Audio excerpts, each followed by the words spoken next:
She fell in love with a voice. Without knowing his name, without seeing his face, every night, he read stories to her, through headphones. By day, they passed each other, behind the same wall. When they finally met in real life, she didn't recognize him. But her heart did. This is a story about love born in silence.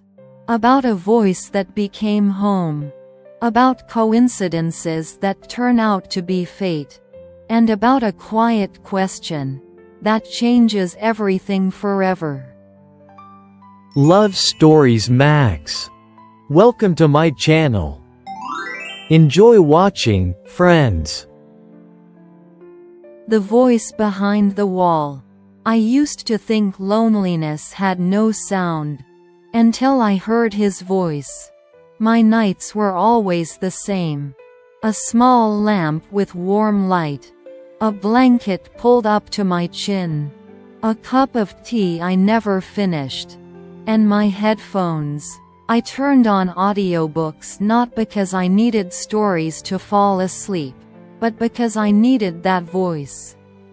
He read slowly, as if he knew I wasn't in a hurry to live, as if he felt exactly where I needed to breathe a little deeper.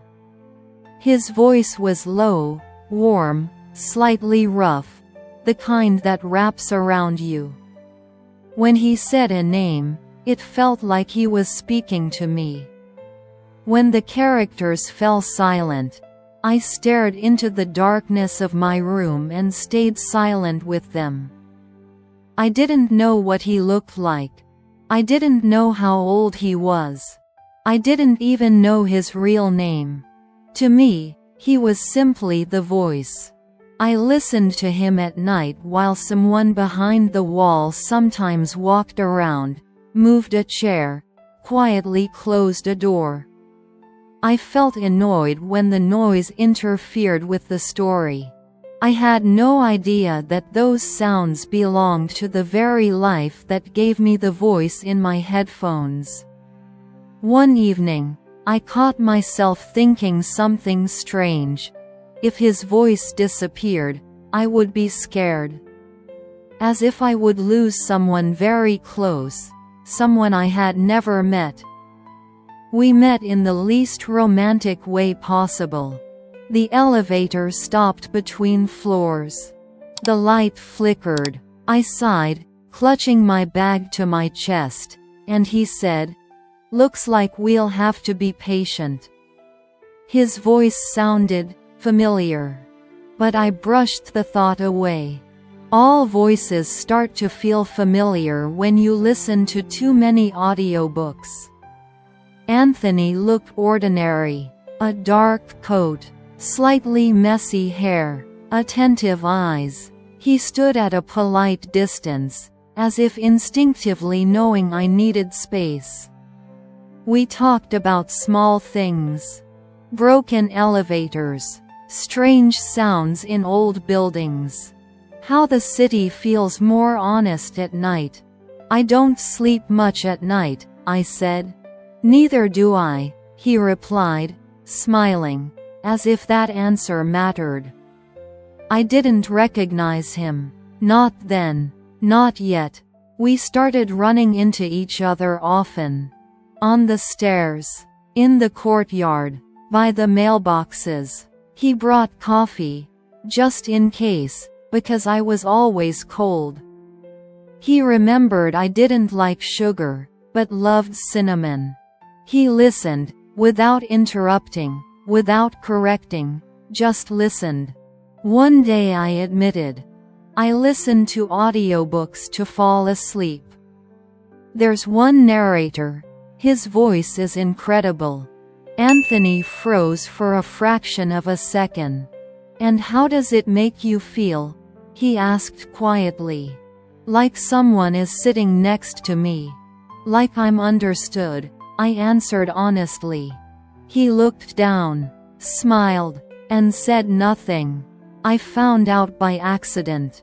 That night, it was unusually quiet behind the wall. I turned on a new audiobook, and the voice started reading. The same tone, the same pause before important words, the same intonation that made my chest tighten. And suddenly, I heard an echo, not from my headphones, from the wall. I took them off, held my breath, and understood.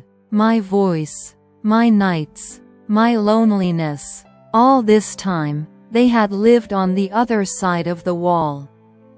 I knocked. My hands were shaking.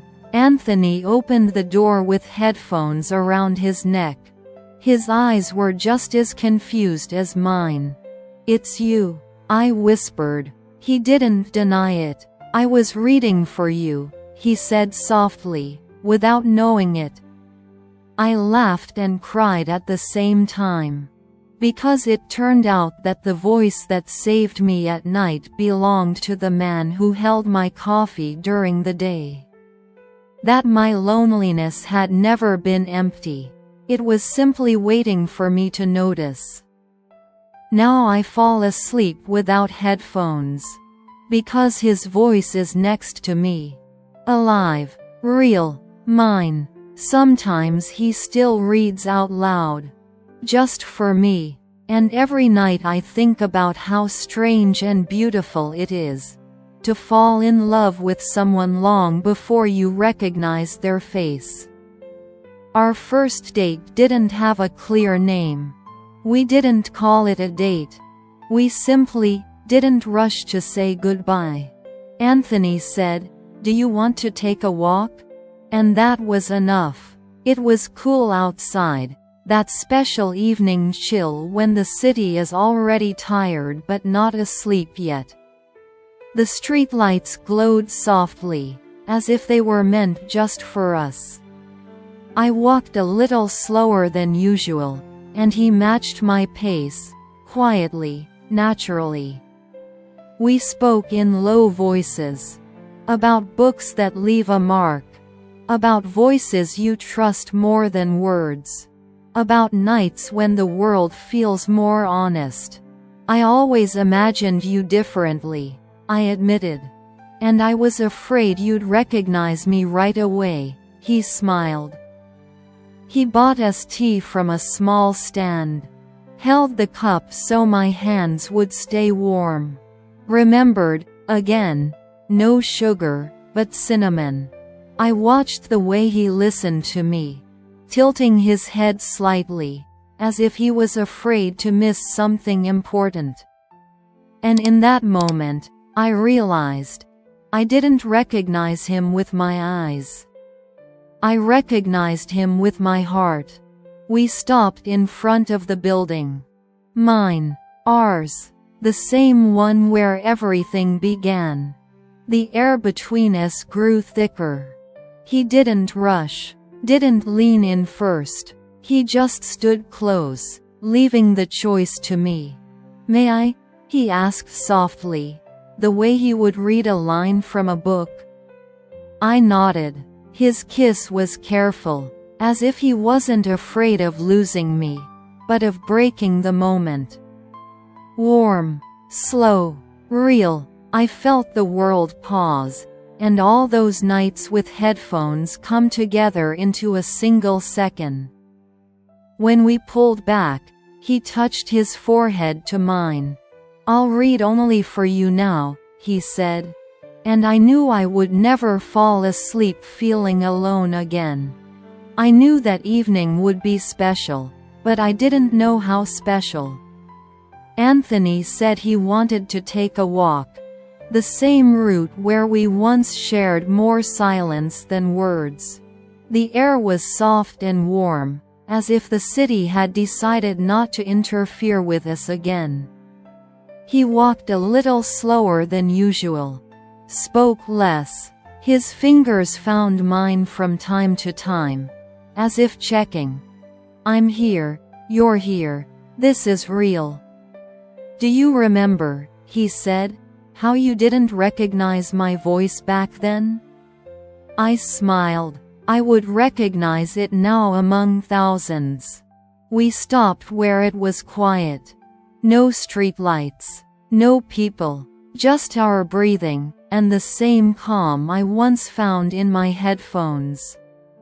Anthony took out a small box. Slowly, as if giving the moment time to be born. "I've read thousands of stories," he said softly. "About love, about choices, about forever. But none of them taught me what you did. That loving someone means staying, listening, and choosing them every day." He went down on one knee.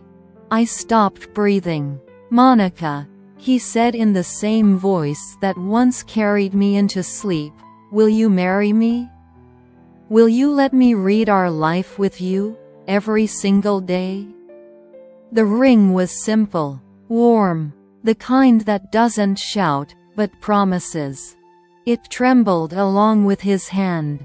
I cried. I laughed. I nodded before I could even speak.